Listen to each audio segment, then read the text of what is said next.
Muy bien, bienvenidos a todos los que se están sumando.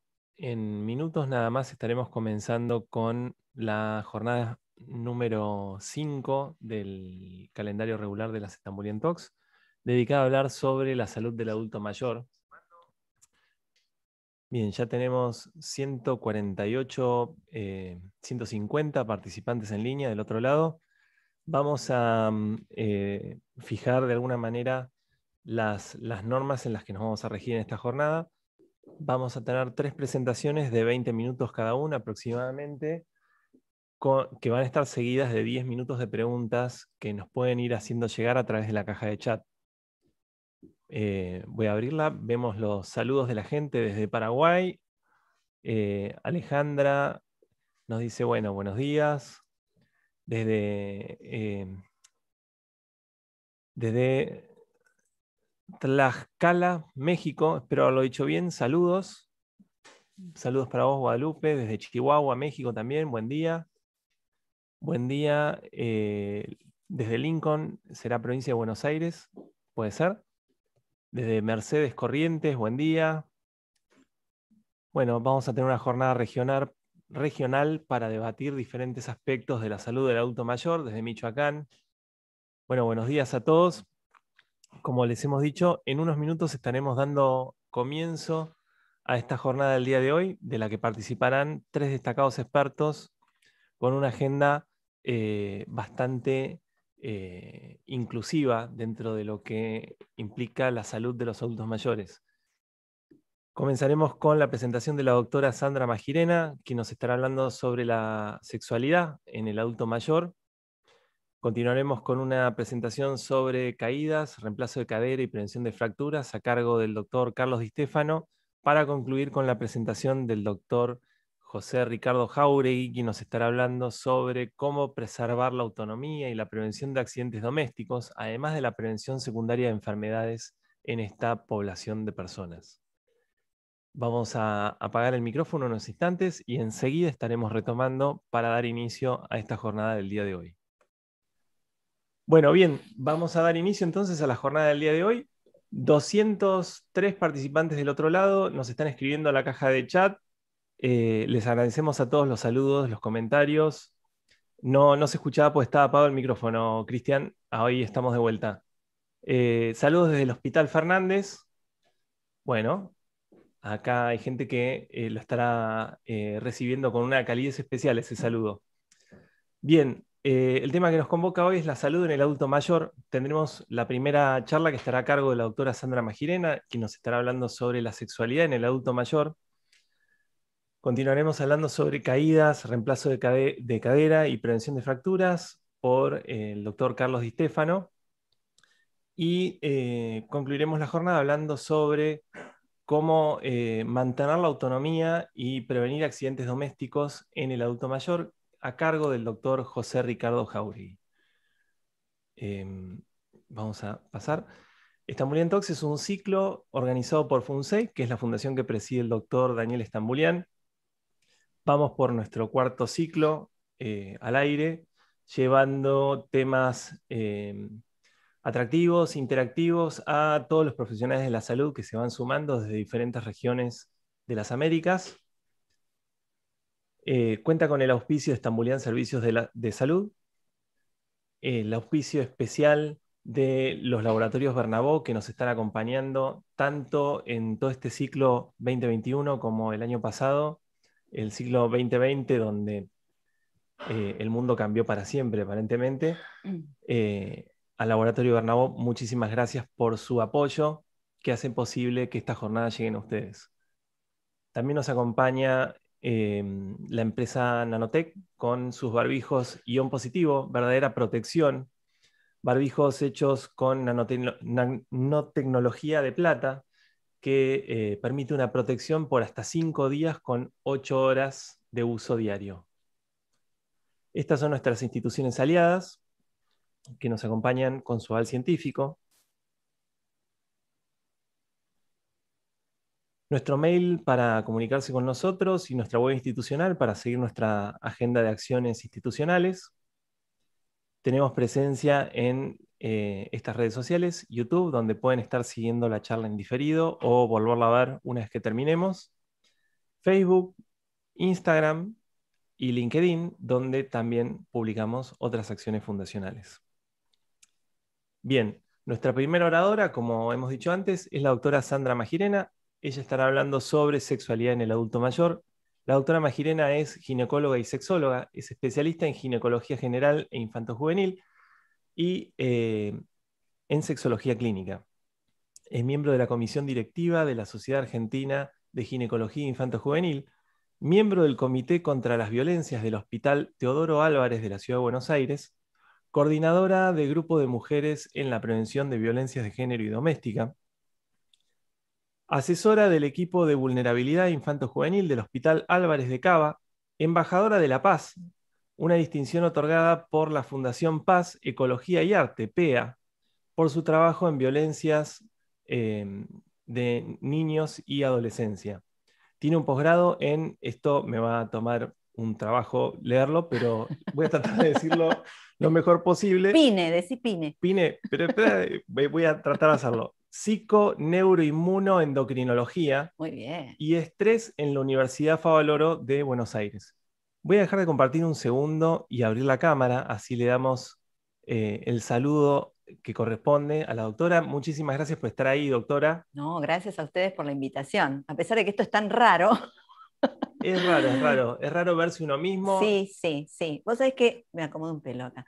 Si hay algo que esto que hablabas recién del cambio en el mundo produjo, es que uno se ve todo el tiempo ahora. Yo no me Claro. veía antes, ni cuando atendía consultantes, ni cuando daba clases. Y ahora es una cosa tremenda esto. Al margen de saber que, como me decís, hay 200 y pico de personas del otro lado. 226. Y que agradezco mucho la presencia y además saludo a toda Latinoamérica, que me dijiste que hay gente de otros países. Te agrego una reflexión más sobre la complejidad de esto. Yo te estoy viendo a los ojos, pero vos me estás viendo a la espalda en este momento. Tal cual.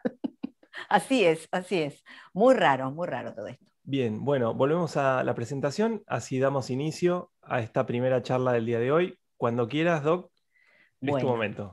Bueno, la convocatoria del tema de hoy, que es hablar un poco sobre la salud en general de las personas adultas mayores, y me toca en lo particular hablar sobre la sexualidad. Y mientras escuchaba la presentación que hacías, Francesco, como verán, tengo una fuerte formación en la ginecología infanto-juvenil, soy miembro de la sociedad hace muchos años y trabajo hace muchos años en niñez y adolescencia, y ahora me encuentro hablando de la salud de las mujeres en la menopausia. Será una cuestión de atravesar esta etapa de la vida, de haberla vivenciado en primera persona y empezar a reflexionar acerca de muchas cuestiones que a veces vemos dentro, sobre todo los que estamos de este lado del mostrador, los profesionales de la salud, donde muchas veces tenemos sesgos o prejuicios cuando evaluamos y valoramos la salud de las personas mayores. Ni que hablar de la sexualidad.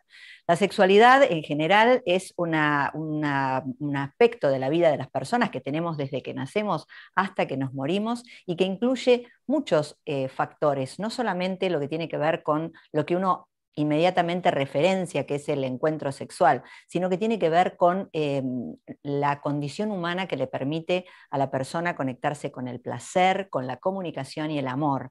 Palabras que a veces, sobre todo el amor, están bastante desjerarquizadas, ¿no? Y bueno, entonces tener una concepción de que la sexualidad va mucho más allá de lo que muchas veces pensamos se refiere al acto sexual exclusivamente. Y si hablamos de una realidad en número, como dije antes, la sexualidad no tiene fecha de vencimiento porque es una función que nos va a acompañar a lo largo de toda la vida, y si vemos las estadísticas mundiales que nos muestran que a medida que el tiempo va pasando y vamos mejorando la calidad de vida de las personas, la expectativa de la vida de las personas va corriéndose cada vez más y vamos a tener, a medida que vayamos pasando en el tiempo, no sé si en el año 2050 yo voy a estar, pero en esa época va a ser casi el 25% de la población en nuestro país mayor de 60 años, cuando hace unos años atrás representaba solamente el 7%. Entonces, es muy importante que se generen estos espacios de discusión y de reflexión para ver cómo enfrentamos estos aspectos de la vida de las personas. Si hablamos de sexualidad, tenemos que hablar de derechos sexuales. Todas las personas tienen derecho a elegir cuándo, cómo y con quién se van a vincular sexoafectivamente. Y este derecho es el respeto no solamente a la forma y modalidad donde uno se interrelacione con uno mismo y con otra persona o con otra persona, sino al respeto de la identidad de género sin sufrir ningún tipo de discriminación. Y de hecho ya sabemos que la tercera edad, la vejez, la llegada a este tercer tiempo que nos ofrece la vida, ya viene cargada de muchos prejuicios, sobre todo en lo que a materia de sexualidad se refiere. Otro derecho importante es el derecho a acceder a la información sobre cómo cuidarnos, cómo disfrutar del propio cuerpo y de la intimidad con otras personas, sobre todo entendiendo cuáles son los cambios que van a ir ocurriendo a lo largo de la vida y del paso del tiempo para no sufrir malestares o sentirse discriminado o insatisfecho con la vida que estamos llevando.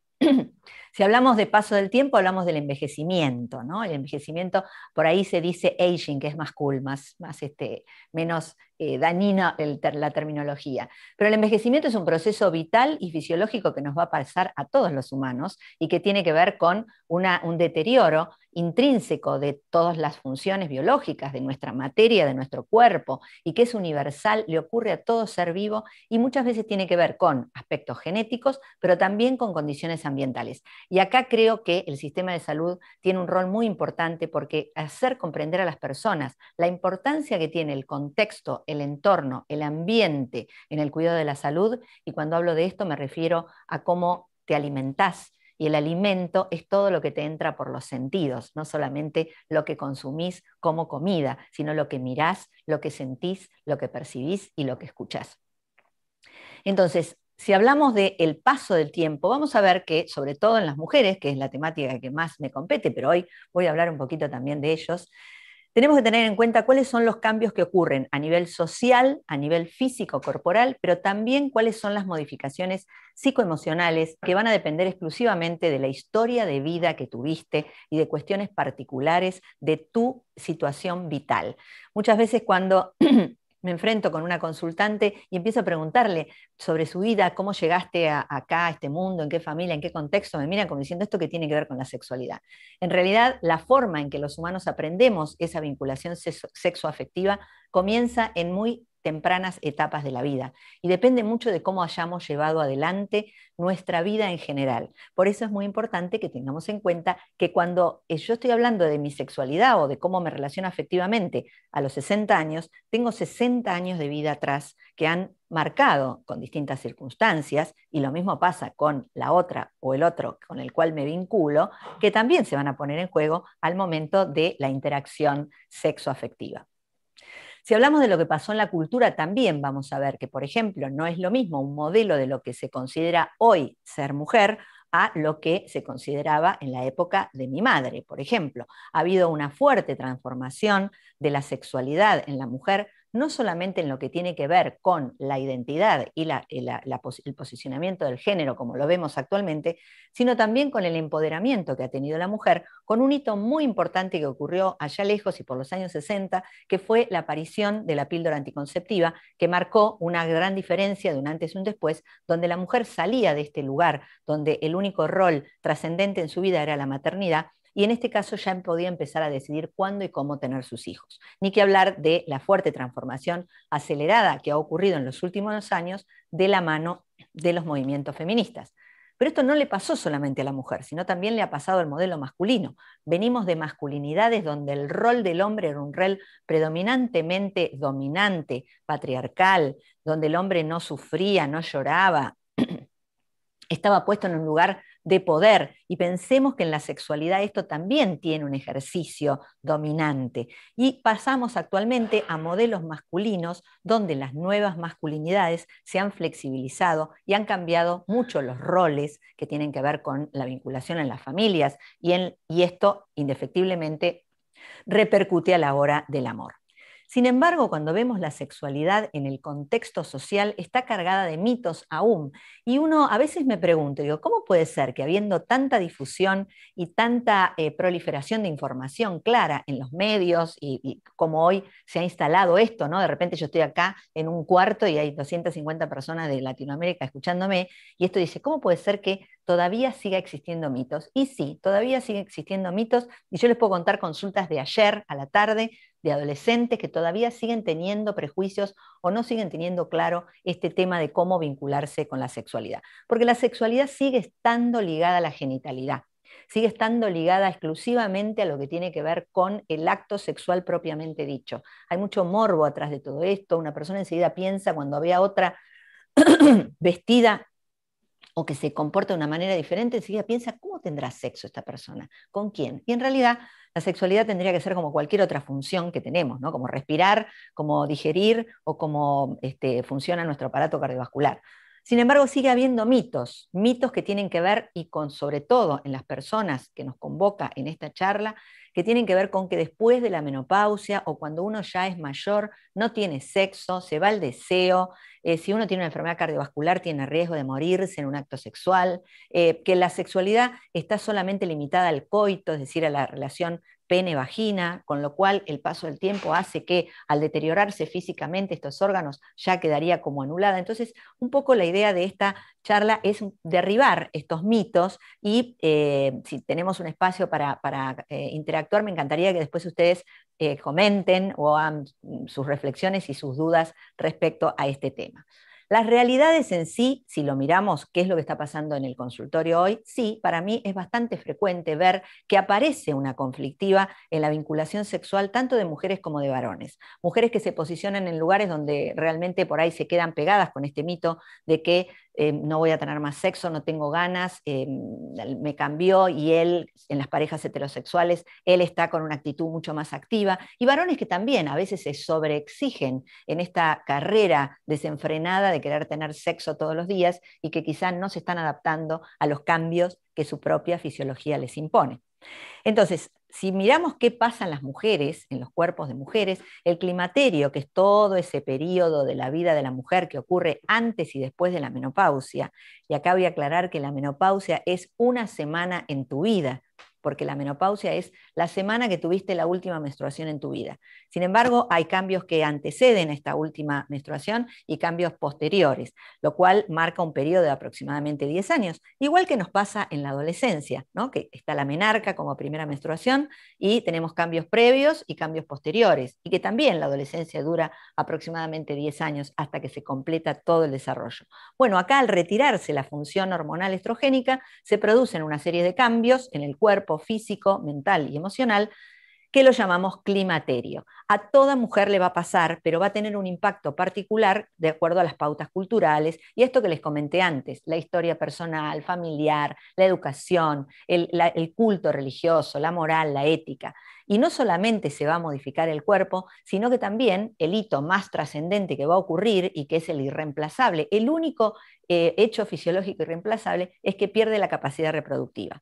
Y entonces va a observar un crecimiento, una independencia de este rol maternal, que se le abre una puerta que muchas veces no está preparada para hacerlo y no sabe cómo enfrentarlo. Sin embargo, también se acompaña a otras problemáticas, como la de, tiene que ver si hay adultos mayores de cuidado, y acá se suman dos problemas: uno entrando en la etapa de la adultez y por otro lado asistiendo a los adultos mayores, ¿no? Y acá nosotros en nuestro país tenemos una humorista, escritora, que se llama Maitena, ¿no? Y que le pregunta al doctor acá, ¿dónde se inyecta el colágeno para rellenar el vacío existencial, ¿no? Porque empieza a aparecer este espacio vacío donde no sabemos bien qué hacer. Sobre todo aquellas mujeres que han tenido, y acá me gusta a veces aclarar lo que una psicoanalista habla sobre las vertientes del desarrollo de la mujer, ¿no? La vertiente maternal, la vertiente creativa y la vertiente erótica. El maternal es esto, es esta fecha de vencimiento, menarca, menopausia,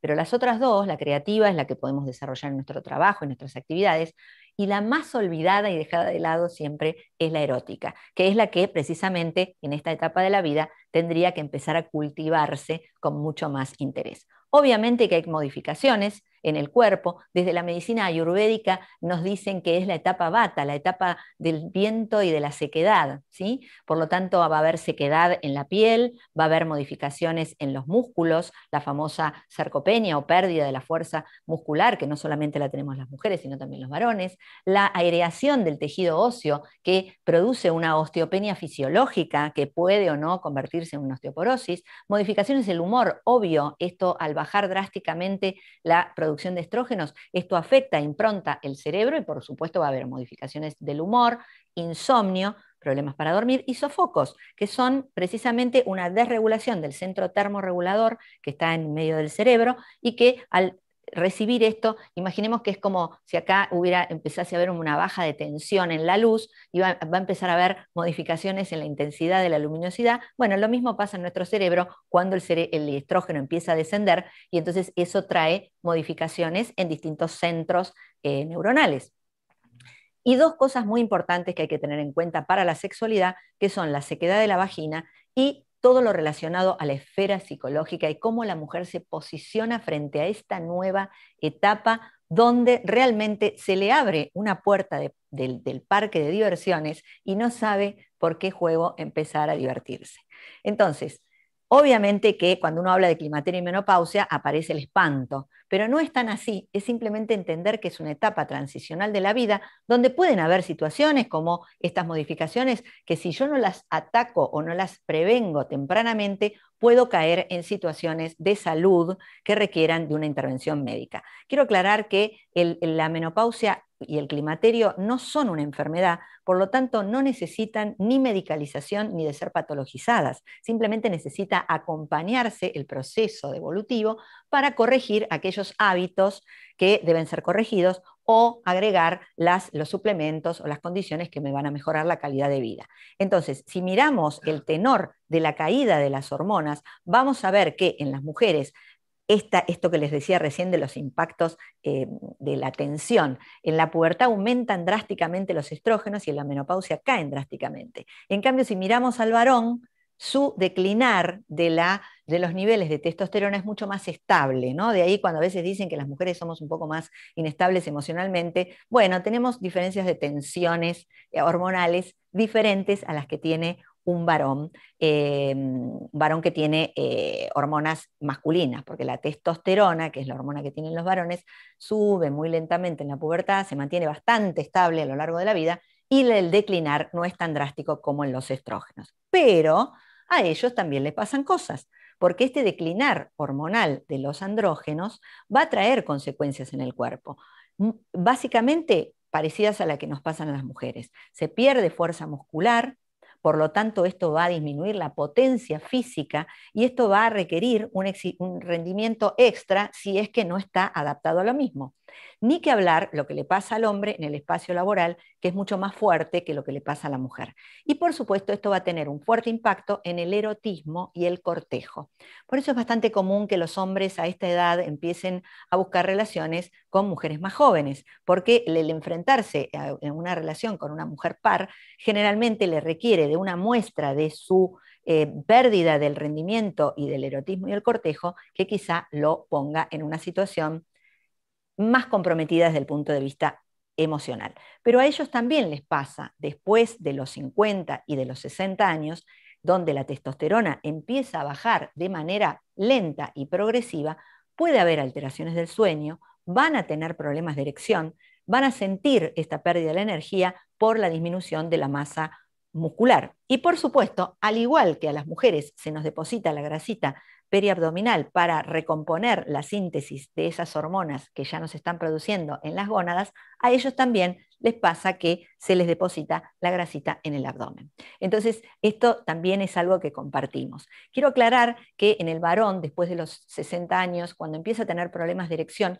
hay que hacer un diagnóstico preciso de cómo está su aparato cardiovascular, porque recordemos que las arterias espiraladas del pene son las más delgadas del organismo, pero son las primeras en determinar y detectar si existe alguna situación de alteración del endotelio que pueda predecir o indicar que pueda haber un problema cardiovascular. Entonces, el varón tiene que hacer un cuidado de la salud y básicamente, así como nosotras nos tenemos que encargar del cuidado de nuestros genitales, del cáncer de mama, la osteoporosis y la sequedad vaginal, ellos tienen que consultar para controlar su próstata y su aparato cardiovascular.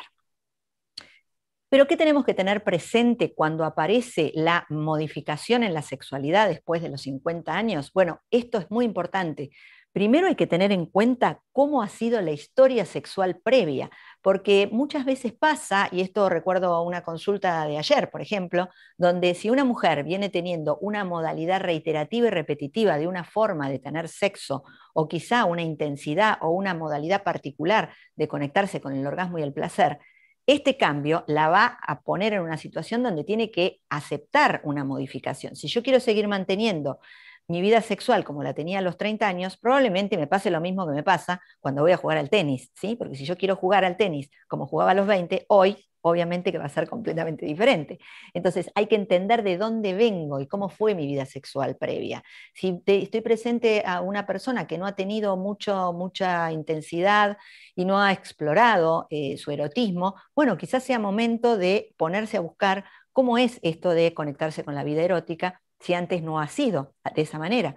Saber cuáles son los antecedentes ginecológicos y clínicos, las enfermedades intercurrentes, hay enfermedades previas, diabetes, hipertensión, cánceres ginecológicos, enfermedades que puedan afectar parte de estos órganos que intervienen en la sexualidad, pueden traer y tener un impacto mayor, que esto sí debe ser consultado con el médico tratante.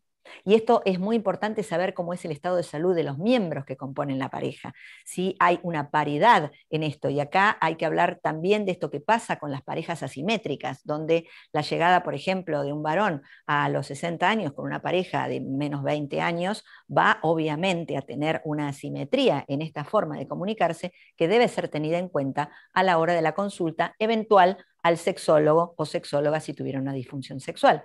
¿Cuál es la actitud frente al sexo que las personas han tenido? Y básicamente, y esto es fundamental, ¿cómo es la actitud de la persona frente al envejecimiento? Estoy todo el tiempo escuchando en la consulta este tema que es crucial y el cual me atraviesa, no digo que no, ¿sí? Porque para mí también es un tema. Entonces, ¿qué me pasa a mí cuando me enfrento al envejecimiento? ¿Cómo enfrento esta etapa de la vida? ¿Cuáles son los prejuicios? ¿Cuáles son los condicionamientos? Y mi sistema de creencias. ¿El envejecimiento está asociado a la sabiduría y al estar bien parado, o el envejecimiento está asociado al deterioro y a la discriminación? Y por supuesto, para las mujeres, ¿cuál es la actitud frente a la menopausia? ¿Qué te pone en un lugar donde la pérdida de este rol maternal, en todo sentido, porque se pierde el rol maternal a la hora de reproducirse y de procrear, pero para aquellas que han maternado, se pierde el rol de la maternidad como ejercicio tal, es colgar el título de madre, ¿no? Los hijos ya crecieron, se fueron y uno ya dejó ese rol que llevó durante tanto tiempo. Y básicamente, si se toma algún medicamento, cuál es el estado general emocional y cómo es el vínculo de la pareja. Convengamos que en una relación sexual, la relación sexual es un juego, es divertirse, es pasarla bien. Si ese juego se ha tornado monótono, reiterativo y repetitivo, pasa algo que en las mujeres posmenopáusicas es muy común, es la pérdida del deseo y las ganas, y que están asociadas directamente a la desmotivación. Y desmotivación, para que se entienda, es sinónimo de aburrimiento. Si yo todos los días hago lo mismo, por ejemplo, algo que me dé placer, me gusta comer una comida particular. Si yo todos los días como esa comida, va a llegar un momento que me voy a aburrir. Entonces, la motivación es muy importante a tener en cuenta a la hora de la recreación de lo que tiene que ver con el encuentro sexual. Y entonces acá entramos en este capítulo, ¿no? ¿Qué es lo normal y qué es anormal? Bueno, la normalidad en sexualidad no existe, porque los médicos tenemos esta costumbre de clasificar y de tener algoritmos, ¿sí? Nos da mucha tranquilidad el algoritmo. La clasificación y la estadificación es algo que nos calma a los médicos, porque nos permite decir esto es normal y esto es anormal. Y si es anormal, hay que corregirlo, hay que poner un tratamiento. Y en la sexualidad esto no ocurre, porque la sexualidad no tiene género y la sexualidad es un espacio de recreación y divertimiento donde cada persona pone sus propias reglas y marca sus propias pautas, siempre que haya consentimiento y esté consensuado lo que se va a pactar en ese encuentro, ya sea con uno mismo o con otra persona o con más de una persona, todo eso está dentro de las particularidades de cada uno. Entonces, cuando uno pregunta en una consulta si el adulto mayor es normal que se masturbe y si le causa placer y está bueno y la pasa bien, sí, para cada persona en particular. ¿Hasta qué edad nos podemos masturbar? A veces preguntan. La masturbación es el sexo con uno mismo, es el placer con uno mismo.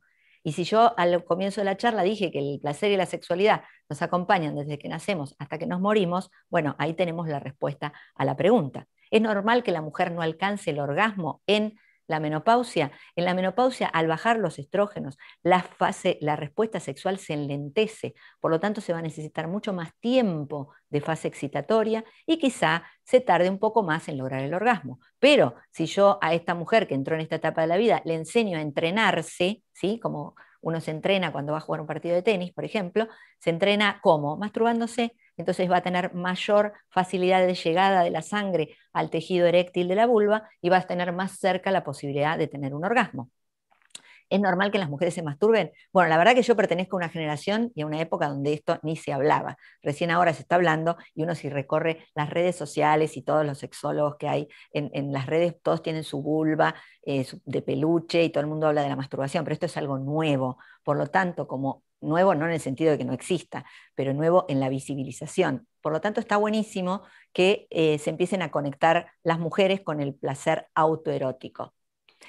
¿Qué diría un hombre? Es normal que no tenga erecciones satisfactorias y así como la sangre tarda más tiempo en llegar a la vulva y el proceso orgásmico se dilata, las erecciones van perdiendo turgencia. Tenemos lamentablemente una desventaja disleal que es la pastillita azul, que hace que los hombres tengan erecciones más satisfactorias, y muchas veces pasa que en una relación de personas mayores, el hombre se toma la pastillita, tiene una erección y está muy ansioso de que ese pene le responda, y quizá acelera el momento de la penetración, y la mujer con la que está, que tiene una respuesta más enlentecida y necesita mucho más tiempo para que esa vagina y esa vulva se llenen de sangre, se produce dolor, y el dolor es el primer detractor del deseo. Así que en general, la recomendación que hacemos los terapeutas sexuales es que traten de encontrar nuevas modalidades de encuentros sexuales sin tomar ninguna pastillita. Pero bueno, eso queda a criterio de cada pareja en particular. El dolor en la penetración tiene mucho que ver con esto. Las mujeres suelen tener dolor en la penetración por dos motivos. Primero, por no atender la sequedad vaginal, que me hago cargo que muchas veces los ginecólogos y ginecólogas no nos ocupamos de hacer la prevención temprana, y esto hace que al tener dolor se vayan las ganas. Automáticamente, esto no falla nunca. Una mujer que tiene dolor o una persona con vulva que tiene dolor no va a tener ganas de tener sexo. Entonces, se habla mucho de las diferencias hombre-mujer, cuerpos distintos. Bueno, las mujeres en general necesitamos un poco más de estimulación auditiva, táctil, cinco sentidos. ¿Por qué? Porque hay que llevar medio litro de sangre a la zona de los cuerpos cavernosos de la vulva y la vagina para que esa parte de la anatomía esté en condiciones de excitarse y de poder participar activamente en la respuesta orgásmica. Mientras que para erectar un pene se necesitan 80 centímetros cúbicos de sangre. Y además recordemos, el pene tiene unas valvulitas de seguridad que hacen que la sangre se quede y mantenga erecto, mientras que la vulva no las tiene, y entonces permanentemente hay que llevarle sangre. Por lo tanto, hay que, como decían ayer unos colegas, hay que trabajar mucho para que esa mujer esté correctamente estimulada. El acceso a la intimidad en la tercera edad muchas veces está vedado, y esto quiero hacer un apartado especial, sobre todo en las personas que están viviendo con sus hijos, por ejemplo, porque son adultos mayores, o están en hogares geriátricos o en hogares de ancianos. Muchas veces en esos hogares no se permite la sexoafectividad. Se separa las mujeres de los varones, y es una cosa tremenda, porque una persona, un adulto mayor que quiera tener intimidad sexual, la va a tener. Y por ahí no es esto que nos imaginamos, ese coito de las películas pornográficas. Sin embargo, va a tener una afectividad y un orgasmo y una satisfacción erótica en un encuentro como salga. Pero sí es muy importante respetar la intimidad de las personas mayores, que muchas veces no las tienen, o porque viven con sus hijos o hijas, o porque están internados en un geriátrico. Y esto también lo quiero traer, porque muchas veces el prejuicio entra con esto. Si yo les muestro esta foto, cuando ven la primera foto dicen, ay, qué bárbaro, él tiene la chica joven. Pero ¿cuánto la criticamos a la mujer de Macron por tener un chico más joven? Bueno, vuelvo a decir lo mismo. No tenemos que etiquetar ni poner nuestros propios juicios de valor. Hay un trabajo muy interesante que hacemos los terapeutas sexuales, que es trabajar mucho con nuestros propios prejuicios. No es que no los tenga, ojo. Yo no estoy diciendo acá que yo como sexóloga no tengo prejuicios. Los tengo y muchos. Más de una vez me he encontrado en una consulta con cara de, qué bien esto, y por dentro decir, Dios mío, que estoy escuchando. Pero es muy importante aprender a poner una pausa y reconocer, esto es mi prejuicio, y no tiene nada que ver con lo que el consultante o la consultante me están trayendo. Lo mismo pasa con los cuerpos de las mujeres adultas, ¿no? Esta es una pintora, fotógrafa, joven, muy joven, ahí está pintando un mural, Alea Chapin, les invito a que la visiten porque tiene unas pinturas maravillosas de cuerpos de mujeres adultas, de cuerpos no intervenidos, porque estamos muy acostumbrados a ver la sexualidad en un cuerpo joven intervenido, en un paradigma que todavía hoy sigue estando vigente. Pero estas mujeres también gozan y estas mujeres también tienen acceso al placer, de la misma manera que cuando uno mira cine erótico o pornográfico, es poco probable encontrar estas imágenes, pero existen, y estas personas gozan y disfrutan de la sexualidad de la misma manera que los cuerpos jóvenes. Nos enfrentamos obviamente a cuestiones sociales fuertes, el retiro laboral, el temor a la vejez, a la enfermedad, la depresión, el deterioro cognitivo, que nos pasa a todos, yo también a veces me olvido las cosas, al impacto que nos producen las enfermedades y fundamentalmente a la medicalización que muchos adultos mayores tienen por enfermedades intercurrentes. Pero es muy importante que, sobre todo cuando hablamos de las mujeres, le prestemos mucha atención a este tema que es la sequedad vaginal. La sequedad vaginal sí se puede prevenir, es algo que le va a pasar al casi 90% de las mujeres entre el tercer y cuarto año después de la última menstruación, y la sequedad vaginal, que es por la caída de los estrógenos, va a traer como consecuencia dispareunia, dolor, enfermedades, cistitis a repetición, y esto sí o sí trae disfunción sexual. ¿Se puede prevenir la sequedad vaginal? Sí, se puede prevenir. Hay que empezar a hacerlo tempranamente cuando la mujer entra en la menopausia, con la utilización de cremas u óvulos con estrógenos de acción local que no traen ninguna contraindicación, y eso todos los ginecólogos y ginecólogas lo sabemos perfectamente, que se puede usar el promestriene tranquilamente sin ningún riesgo, aún en aquellas mujeres que han tenido un cáncer de mama. Pero también es importante el uso de los lubricantes y los humectantes, que no es lo mismo que un lubricante. El humectante es aquella sustancia que tiene la capacidad de hidratar el tejido vulvovaginal. Por ejemplo, hay geles con ácido hialurónico, el ácido hialurónico retiene moléculas de agua y va a producir una hidratación profunda del tejido. Y también es muy importante enseñarle a las mujeres a hacerse masajes en la vagina. ¿Cómo se hace un masaje vaginal? Se puede hacer con los dedos, se puede hacer con el señor, con la ayuda del señor, y si no hay quien lo ayude o no te lo quieras hacer con la mano, se puede hacer con un juguete sexual de los que se pueden introducir dentro de la vagina, y para eso los ginecólogos y las ginecólogas tenemos que estar entrenados. Entonces, ¿hay un impacto, para resumir e ir terminando? Sí, hay un impacto con el paso del tiempo. Hay un enlentecimiento en la fase de excitación, tanto en hombres como mujeres. Hay modificaciones en la calidad y duración de los orgasmos, tanto en hombres como en mujeres. Esto no quiere decir que el deseo se muera, el deseo está, lo que pasa es que hay que modificar las conductas. Hay disminución en la urgencia de los tejidos, tanto de la vulva como del pene, por lo tanto hay que darse más tiempo para la fase de excitación. Y hay que tratar de cambiar los escenarios, utilizando los 5 sentidos y buscando otras formas de vincularse. Es probable que si tenemos una relación de larga data pase esto, ¿no? La institucionalización de la relación, la excesiva familiaridad del vínculo y la desexualización de los roles, lo cual el remedio acá es recrear el vínculo y cambiar. Mi tía Beba, acá con sus amigas, que tiene ahora más de 80 años, se divierte y juega. ¿Cuáles son los elementos que levantan el deseo? El juego, la transgresión, el erotismo y el riesgo. El no saber que tengo todo tan seguro, el pensar qué estar haciendo del otro lado, el buscar escenarios diferentes para que el erotismo y la sexualidad aumenten. Bueno, espero que haya sido de utilidad estos comentarios y les escucho. Bueno, muy bien. Qué difícil es a veces hablar de algo que es tan personal, tan íntimo y tan necesario no postergar el debate, porque nos interpela a todos. Todos crecemos y todos, como dice la filósofa Esther Díaz, somos sujetos deseantes y eso no lo podemos cambiar.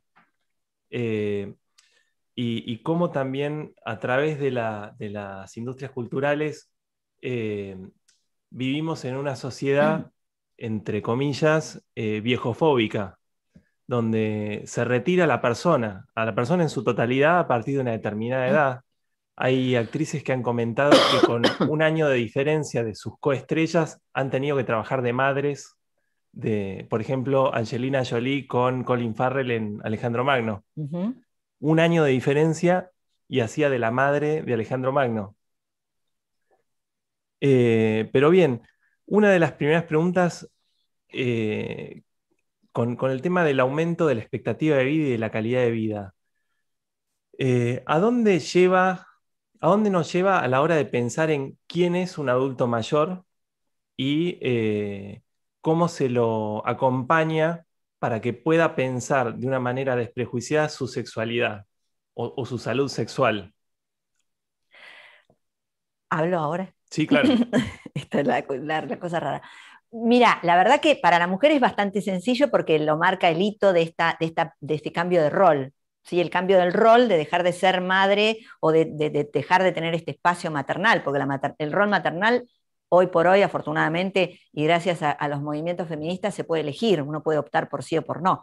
Entonces, este cambio de rol empieza a poner a la mujer en la puerta del camino hacia la edad del adulto mayor.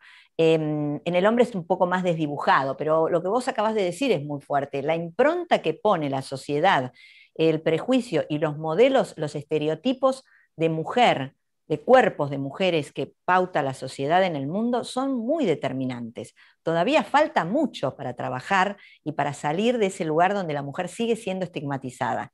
No solamente en esto, en los puestos laborales pasa Claro. exactamente lo mismo. Una mujer de 50 años que quiera conseguir un trabajo está en problemas serios. No así un hombre, por ejemplo. Sí, incluso más joven de 50, muchas veces hay como una barrera invisible de los 30, de los 40 para tener ese acceso al mercado laboral, ya ni siquiera pensando en cargos jerárquicos. Porque creo que se desprestigia mucho lo que tiene que ver con el asentamiento. Es decir, yo a veces lo comparo con una coctelera, ¿no? Uno le pone ingredientes durante toda la adolescencia, la primera etapa de la juventud. Después, durante la etapa creativa, empieza a batirse la coctelera y se mezclan bien todos los ingredientes. Y después de los 50 años, eso decanta. Entonces, en el Claro. decante uno ve qué cosas, y ahí la sabiduría aumenta terriblemente. Yo hoy no pienso igual que cuando tenía 40 años, soy la misma mujer, la misma persona. Entonces, me parece que yo hoy cuento con un bagaje de conocimientos y de sabiduría, entre comillas, no quiero usar la palabra sabiduría Sí, la de experiencia. experiencia, que me parece que se está desaprovechando. Lo veo mucho en los profesionales jóvenes hoy. Los profesionales jóvenes acceden poco a las residencias médicas, salen enseguida a trabajar, se abren una cuenta de Instagram, son influencers, digamos, falta las horas de vuelo de sentarse y quedarse horas a la noche al lado de una cama de un paciente entendiendo a ver qué le pasa. Las horas de vuelo sentado al lado de un consultorio de un médico más grande, escuchando lo que dice y aprendiendo. Bueno, yo aprendí así, me parece que eso tiene un valor importante que siento que hoy por ahí no se está requiriendo, ¿no? Yo no siento de los más jóvenes, en algunos sectores sí, ¿no? Todavía a uno lo siguen llamando para participar de actividades o talleres con médicos más jóvenes, pero me parece que eso se pierde y ahí hay un valor riquísimo que se está perdiendo. Yo aprendí mucho de los que me antecedieron. Tengo personajes que consideré maestras y maestros, me acuerdo de nombres que cuando era joven les decía, yo quiero ser como vos cuando seas grande, ¿no? Y la escuchaba en el consultorio hablando con las consultantes y digo, wow, esto no está en ningún libro. Me parece que hoy la inmediatez, la cultura del millennial, básicamente, el centennial me parece que está teniendo otras particularidades, ¿no? Hay como una vuelta a los valores, me da la impresión. Pero el millennial es como que entró así, disparó y se perdió esta conexión con el adulto mayor. Claro.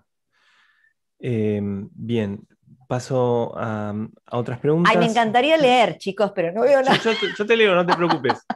Em, Esta es otra cosa que se pierde con los sí. años, ¿ves? Cristian Martínez nos consulta. Buenos días. ¿El tratamiento hormonal posmenopáusico influye en la sexualidad de la mujer? Sí, sí.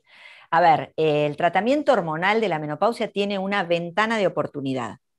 La ventana de oportunidad es cuando yo, utilizando el tratamiento hormonal de reemplazo, la voy a favorecer y le voy a mejorar la calidad de vida. Esa ventana de oportunidades no se puede extender más allá de los 55 años.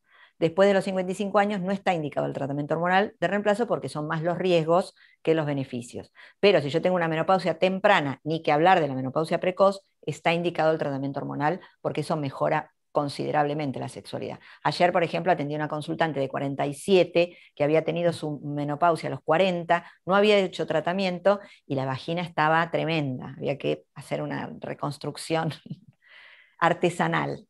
Bien, acá nos consultan por qué los oncólogos siguen sosteniendo que las pacientes con antecedente de cáncer de mama deben evitar los estrógenos. Y yo les diría a los oncólogos que lean, que vayan a mirar la bibliografía, porque la verdad que no está escrito en ningún lado. La evidencia dice que el uso local, primero si tiene antecedentes de cáncer de mama, el único riesgo del tratamiento hormonal de cáncer de mama en pacientes con antecedentes es después de los 60 años, o sea, es cuando no habría que indicar el tratamiento hormonal. Para las mujeres jóvenes no. Esto está, no puedo responder porque está en la literatura. No lo digo yo, lo dicen las evidencias. Y ni Bien, que hablar del tratamiento local con estrógenos, que no tiene ninguna contraindicación, ni aún en mujeres que han tenido cáncer de mama. A veces les suelo decir a los mastólogos o los oncólogos que se oponen, le digo, mira, va a estar mucho más feliz, ella va a estar mejor, contenta, feliz, si disfruta de la sexualidad, y eso va a hacer que su sistema, tomo tu palabra, psico, neuroinmunoendocrinológico, esté up y no se enferme ni tenga problemas. Si la pasa mal, va a estar deprimida, se va a sentir mal y eso le baja el sistema inmunológico y tiene más riesgo de la recidiva. bien. Hace unos minutos mencionaste a la famosa pastilla azul Sí. y acá Gladys nos preguntaba eh, cómo se encara la sexualidad en pacientes que tienen disfunción eréctil debido a diabetes, por ejemplo, o en casos con hipertensión arterial. Bueno, si tiene una patología, digamos, y la disfunción eréctil es marcada, realmente ahí es la combinación terapéutica entre el sexólogo y el médico de cabecera del consultante.